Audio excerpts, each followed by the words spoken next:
Hello everyone, welcome to my kitchen. તો મિત્રો, આજે હું તમારી સાથે શેર કરવાની છું કાચા ગુંદર પાકની રેસીપી। તો હજી સુધી મારી ચેનલમાં તમે નવા હોય તો જલ્દીથી મારી ચેનલને સબસ્ક્રાઈબ કરજો, લાઈક કરજો, શેર કરજો અને મારા આવા જ નવા વિડીયોને જોવા માટે બેલ આઇકોન બટનને પ્રેસ કરજો। તો ચાલો બનાવવાનું આપણે સ્ટાર્ટ કરીએ।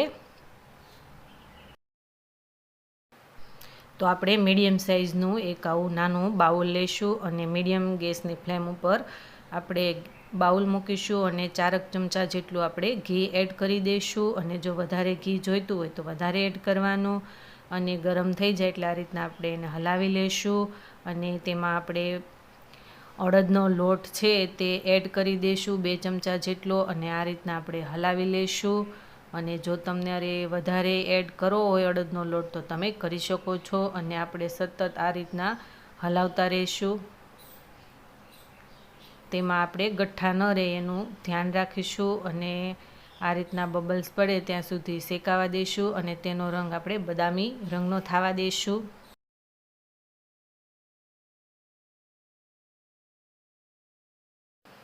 તો તમે જોઈ શકો છો કે આપણો જે અડદનો લોટ છે તે સરસ મજાનો બદામી કલરનો થઈ ગયો છે અને તેમાંથી સ્મેલ પણ આવી રહી છે। તો હવે તેમાં આપણે 1 ચમચા જેટલો ગુંદર એડ કરી દઈશું અને તેને મેં મિક્સરના મદદથી ક્રશ કરી લીધેલો છે અધકચરો, તે એડ કરી દઈશું અને આપણે થોડો ગોળ એડ કરી દઈશું। જો તમારે ટેસ્ટ પ્રમાણે એડ કરવાનો છે, વધારે જોઈતો હોય તો તમારે વધારે યુઝ કરવાનો, જેવું તમને ગળું ભાવતું હોય એ રીતના એડ કરવાનો છે અને આ રીતના આપણે મિક્સ કરી લઈશું અને તેમાં આપણે જે ગુંદર એડ કર્યો છે તે ફૂટી જશે।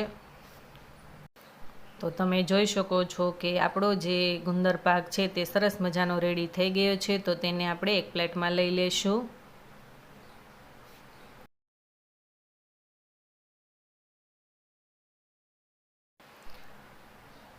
તો હવે તેમાં આપણે 1 ચમચી ધોળા તીખા જે આવે છે તેને આપણે એડ કરી દઈશું।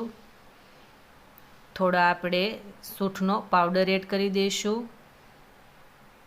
હવે થોડું આપણે જે ટોપરું છે તે આપણે એડ કરી દઈશું, તેને મેં ખમણીના મદદથી ખમણી લીધી અને થોડું આપણે હવે બદામના ટુકડા એડ કરી દઈશું।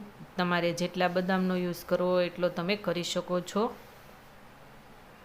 હવે તેને આપણે મિક્સ કરી લઈશું આ રીતના।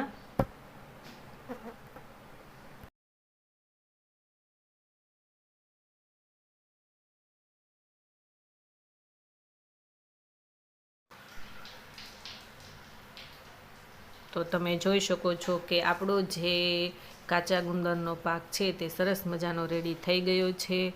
તો આ ગુંદર છે તેને શિયાળામાં ખાવાની મજા આવે છે અને કોઈ પણ આપણા શરીરમાં સાંધાનો દુખાવો હોય તેના માટે આ મદદરૂપ છે। કમરનો દુખાવો હોય, કોઈ પણ લેડીઝને ડિલિવરી આવી હોય તો તેના માટે ખૂબ જ આ પાક ફાયદાકારક છે। તો મિત્રો, તમને આ રેસીપી પસંદ આવી હોય તો ઘરે બનાવવાની એકવાર જરૂર ટ્રાય કરજો અને હવે આપણે નવા વિડીયો સાથે ફરી મળીશું। Thank you for watching.